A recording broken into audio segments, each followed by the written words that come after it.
I just wanted to take a moment with this video and review how you set up and how you prep for an essay. So remember, first things first, my rule for writing an essay is you never have to start with the introduction.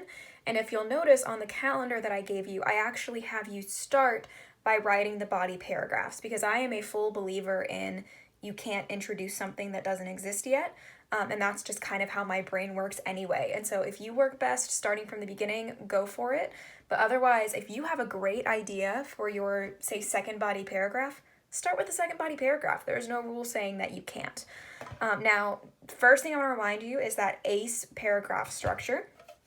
So again, anytime you're writing a body paragraph, you have A, C, E. Okay, A, C, E.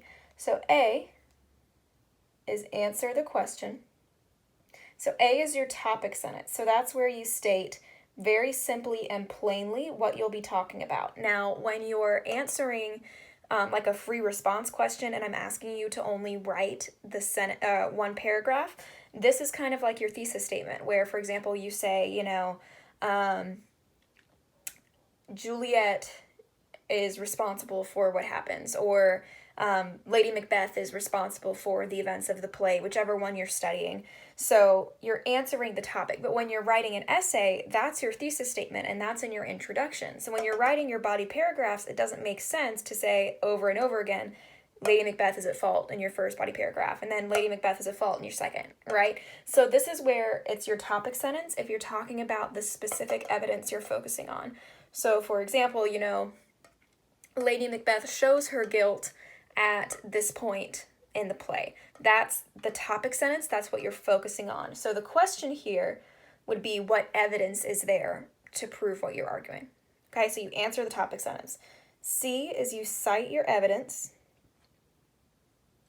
And remember, you always want to try and look for a direct quote that supports what you're saying and that can't just be paraphrased. So for example, if you wanted to talk about Lady Macbeth and her hand washing scene where she's frantically washing her hands, you would pull the quote out damned spot as your evidence.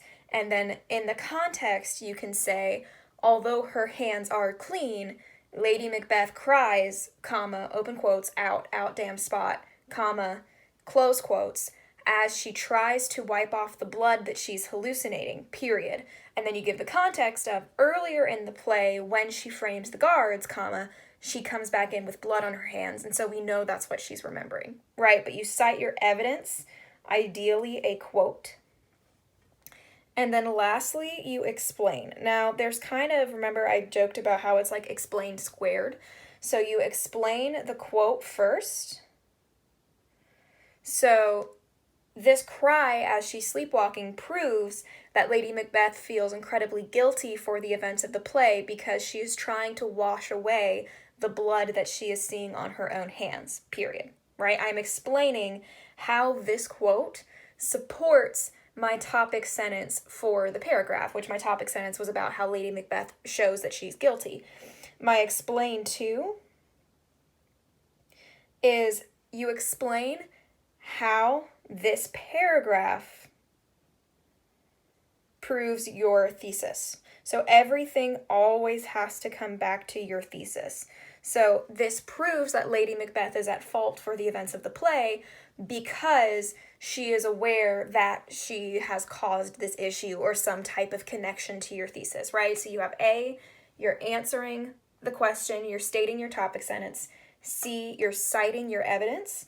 And then E, you explain the quote first, and then you kind of explain the connection with the full paragraph. Now, when you're writing an essay and you have obviously 3 body paragraphs, all of them are formatted the same way, but you have to start with that introduction. So remember, the structure for an essay is this kind of triangle, square, triangle format, right? You've got your intro, your body paragraphs, and then your conclusion. These should be in your notes, but just to kind of review, when we're talking about the introduction, it's an upside down triangle because you're trying to funnel your readers into the topic. So we have our upside down triangle. Remember, you kind of have these lines.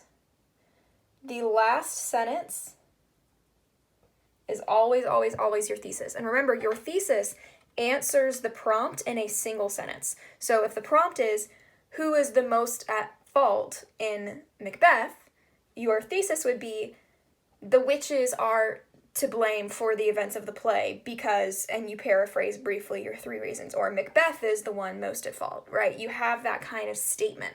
So I'm literally taking the language of the question and turning it into a statement. Now, for this first sentence, this is your hook, and this is kind of a broad look at either the theme or idea. So for this essay, you can talk about, okay, what is blame? Like, how can you state who is to blame? If you're arguing the witches are to blame, you could even write a statement about fate, of like, fate is an inescapable thing, right? You have that thing. Or maybe, you know, you can always change your own fate. But it's that broad, don't mention the play yet, don't mention the author yet, just kind of state what a general idea of what you're talking about is. The second sentence is this idea of you connect it to your topic. So if your hook is about fate, so like fate is something that is inescapable. In this sentence, you would say something like, this is clear in Macbeth by William Shakespeare, as Macbeth is not able to control his own actions. And then this sentence is that transition.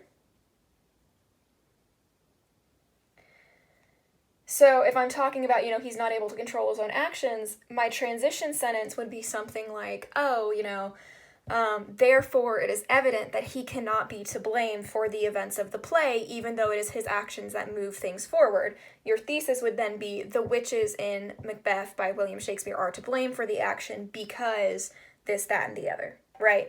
So it kind of leads you into this specific idea of what you're arguing. Now, this transition sentence is going to depend wildly on what you're writing before and after, on what you're arguing. So that's why it's just kind of like that middle ground sentence. You have your general, don't mention the play yet. You have your identify how this connects to what you're talking about, a middle sentence, and then you have your thesis. Okay, and then you move right into your ace paragraphs. Remember, for your body paragraphs, you want to have transitions. So you want to be able to kind of walk your reader from one to the other. You don't want to just throw them in a boiling pot of water and be like, here's a reason, here's a reason, here's a reason. You need to use things like also, or on the other hand, or similarly, those types of transition words. And then your conclusion is an inverted introduction, okay? So you again have about 4 sentences. Your first, and again, if we're thinking like the smallest point is the most specific and the biggest point is the most broad, you restate your thesis. But you want to restate the main argument, not like the whole thing. So here, if I'm taking my witches as the example, clearly, comma, based on this information, comma, the witches are to blame for the events of the play, period. Here is where you paraphrase your argument. So your body paragraphs. So here is where, you know, as they seek Macbeth out, they do this other thing, and they're proving that they have negative intentions. It is clear that they are the ones driving the force, or like, because Macbeth sees this dagger, that is them playing with him, or the ghost. Whatever arguments you have in here, that's where you paraphrase it. Your last sentence is the mic drop, and it's the hardest. It's just got to be a sentence that kind of rounds everything out and leaves the reader with a sense of finality, of like, yes, it is done. Yes, this is what they're saying. Yes, this is it. It's the hardest thing to write because you're trying to figure out, how do I wrap this up and make it make sense? And so that one is really going to take the most playing. But remember, that's the essay structure. So you guide your reader into it, into your specific argument. You state your statements based on that ACE paragraph structure, and then you guide your reader back out into the real world.